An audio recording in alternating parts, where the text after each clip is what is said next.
Il-kap tal-Partit Nazzjonalista Bernard Grech kellu l-ewwel laqgħa tiegħu mas-Segretarju Ġenerali tal-Partit Popolari Ewropew Antonio López Istúriz.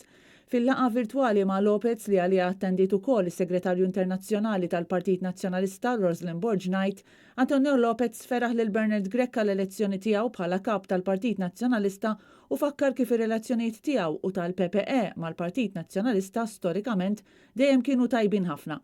U faħar is-suċċessi tal-Partit Nazzjonalista fil-Parlament Ewropew fosthom dawk l-aktar reċenti, il-ħatra ta' Simon Busuttil bħala segretarju tal-grupp tal-PPE, in-nomina ta' Roberta Metsola għal Viċi President tal-Parlament Ewropew u l-elezzjoni ta' David Casa bħala Quester u qal il-pożizzjonijiet prestiġjużi li kisbu l-membri parlamentari Ewropej tal-Partit Nazzjonalista jitkellmu weħidhom għal kapaċitajiet tagħhom.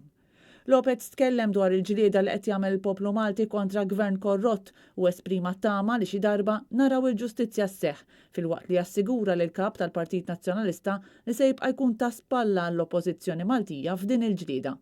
Dwar dan il-kap tal-Partit Nazzjonalista qal li se jkun qed jaħdem bla qiegħda biex iċ-ċittadini Maltin jifhmu li huwa dmir ta' kull wieħed u waħda minna li ngħinu biex ikunu solvuti problemi marbuta mal-governanza f'pajjiżna.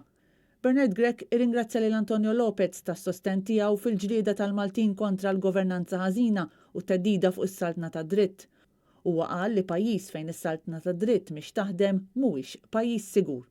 Bernard Grech qal li l-Maltin u l-Awċin jixirqilhom pajjiż sigur għaliex b'hekk biss inkunu nistgħu niffukaw l-enerġija tagħna fuq il-futur tal-poplu kollu.